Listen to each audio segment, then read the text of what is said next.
Oula, un petit peu trop proche. Salut les gars, c'est Crispion. Aujourd'hui, on se retrouve pour un nouveau tuto sur Rec Room 2025 pour apprendre les players World UI. Aujourd'hui, on va apprendre comment utiliser un player World UI, apprendre à quoi ça sert et comment ça marche. Enfin, ce qui est la base quoi. Donc aujourd'hui, on va avoir un cobaye, comme sur les autres tutos. Ce sera mon cobaye. Mais il le sait pas pour toutes les vidéos. Lui, va être lui notre cobaye. Donc, non, t'inquiète. Donc aujourd'hui, on va. Donc la dernière fois, on a pris un panel. Cette fois-ci, on va prendre les players World UI. Simple et efficace. Je reprends sur ma POV et on y go. Donc, pour un premier temps, vous allez prendre votre marqueur pen. Donc pour le prendre, je vous l'ai déjà expliqué la dernière fois, vous ouvrez votre montre. Vous allez dans Home ou Accueil si vous dites en français. Et vous cliquez sur le sac à dos. Puis après, vous avez tout votre truc et vous faites Use sur le marqueur pen. Après, vous le prenez. Voilà, vous avez votre marqueur pen. Donc, pour faire spawn tout ce qui est player World UI et tout, donc on va devoir aller ouvrir notre marqueur pen et on va apparaître dans ce menu avec tous les trucs, les outils principaux. Donc on va aller dans Palette et puis cliquer sur la petite loupe. Et puis vous allez marquer Player World UI. Donc là vous avez l'option des trucs, le Player World UI. Donc ça se présente comme ceci, sous ce petit chip. Et pour le modifier, bah, en gros, le problème c'est qu'il faut faire configure dessus. Mais en fait, nous on ne voudrait pas le modifier comme ça. Donc après, là vous avez tout ce qui peut servir. Donc, vous allez prendre un display player world UI et vous allez faire spawn. En gros, c'est pour sélectionner le player world UI sur lequel ça va faire les actions. Maintenant qu'on a fait spawn ça, on va rechercher, on va marquer player world UI set. Et vous allez prendre le player world UI set. Non, c'est le set player world UI text value. Voilà, set player world UI text value. Hein.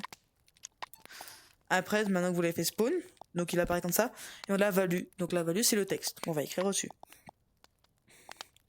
Donc maintenant, on va prendre un set player world UI text enable. En gros, c'est pour que le texte il apparaisse au-dessus de la tête.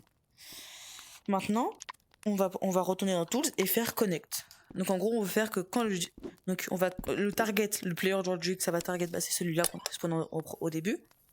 Donc toutes les actions qu'on va faire après, ça va se faire sur celui-là. Donc nous, on veut que quand il s'active, ça mette le texte et en même temps, ça le rende visible. Donc si je fais ça, bah, ça va faire toutes les actions comme ça d'un coup. Après, nous, du coup, notre texte, après, nous, on veut que le truc se fasse afficher sur un joueur. Donc sur le end panel, la dernière fois, on a appris comment faire une liste de joueurs. Donc je vais vous réexpliquer dans ce tuto, parce que ça peut servir pour vos rôles dans vos maps. Donc vous allez rechercher liste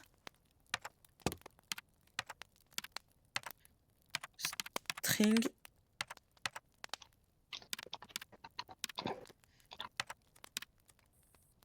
variable. Voilà. Et n'oublie pas les petits symboles. Donc, tac. Ça, c'est pour dire que c'est notre liste. Bon, ici, il y a marqué 2 parce que du coup, il y a celle du panel à côté. Après, vous allez prendre une liste create. Donc, parce que la liste string variable, c'est pour définir, on va dire, ce que la liste create, elle va prendre donc du string. Voilà. Après, vous allez prendre un for each. Donc, ça veut dire pour tout le monde. Après, vous allez prendre un get all player. Puis vous allez prendre un list add. Donc en gros c'est pour rajouter le joueur, les joueurs dans la liste. Donc dans cette liste là pour nous. Après vous allez prendre un toString. Donc pour dire que en gros un élément genre comme le int, le float, le joueur, ça part dans un string. Donc en premier temps on va connecter la liste create aux list string variable. Puis après on va prendre configure. Et vous allez faire configure sur la liste, bien au milieu. Pour faire après remove input. Pour plus qu'il y en ait. Après, vous allez connecter votre liste au target juste ici. Simple. Lui, vous le connectez ici. pour dire que quand elle est activée, ça fasse pour tout le monde ajouter une liste. Donc après, get all player, vous le connectez à item. Ce item-là, vous allez connecter au value. Loop, vous le connectez au list add. Et votre toString, donc le résultat, part dans le item. Simple, là vous avez votre liste de joueurs. Après, vous allez prendre 2 boutons. Enfin, un seul plutôt. Et après, vous allez prendre un truc qui s'appelle le prompt multiple. Voilà. Player prompt multiple choice. Désolé si je lag, je sais pas pourquoi, mais en ce moment, sur les prompts, je ne fais que de laguer. Donc, quand tous les joueurs ont été ajoutés, vous faites quand ça donne, ça active lui. Et après, donc on veut que la liste soit la liste des joueurs. Donc, juste ici. Voilà. Donc, après, vous faites que quand le bouton il presse, ça active votre liste de joueurs. Donc là, si j'appuie, j'ai ma liste de joueurs qui est prête. Maintenant, après, on veut écrire des rôles. Donc, ce qu'il va nous falloir, c'est un prompt local player. Et vous allez le faire qui s'active quand le prompt est fini. Donc, en prompt complete, vous connectez là. Ce prompt là, ça permet en fait d'écrire ce qu'on veut. Genre, si je l'active, regardez. Je reçois une notification et là, je peux écrire ce que je veux. Donc, on fait que la réponse, ça fait le rôle. Et quand on fait que quand on a fini d'écrire, ça active tout. Le problème, c'est que lui, il fait sur local player. Donc, le personne qui a activé le système. Donc, moi. Et nous, on veut que ça fasse sur le joueur choisi. Donc, on va retourner dans palette. Cliquez sur cherche of palette et vous allez prendre un get player by display name. Le premier, donc voilà, un display name. Vous allez faire que la réponse, donc le joueur choisi, ça fasse le pseudo. Et après, vous allez connecter votre player au player des WorldUI. Voilà. Maintenant, imaginons que j'appuie, j'ai ma liste de joueurs, je choisis mon cobaye, Martin. Et après, du coup, j'ai mon prompt qui s'active et genre, imaginons j'écris.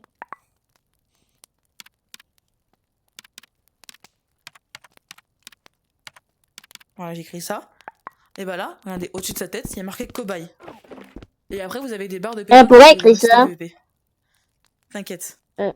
Faites pas gaffe, ça c'est pour le représenter. Donc non, voilà, votre système est opérationnel. Vous écrivez le rôle que vous voulez.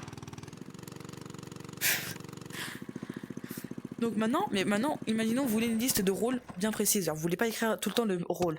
Bah, déjà vous allez effacer votre prompt local player.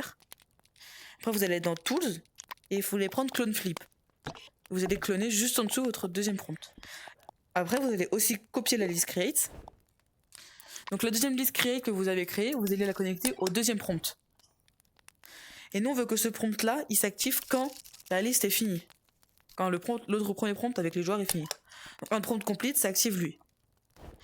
Puis vous allez aller dans Tools, prendre Configure, et vous allez faire Configure sur la liste Create, la deuxième que vous avez bien mise. Hein, et vous allez faire Add Input. Donc on va en ajouter 5 pour les tests. Vous allez prendre Connect, et par exemple je vais viser le premier test. Je vais choisir. On va écrire, là vous marquez ce que vous voulez. Hein. Moi j'écris cobaye.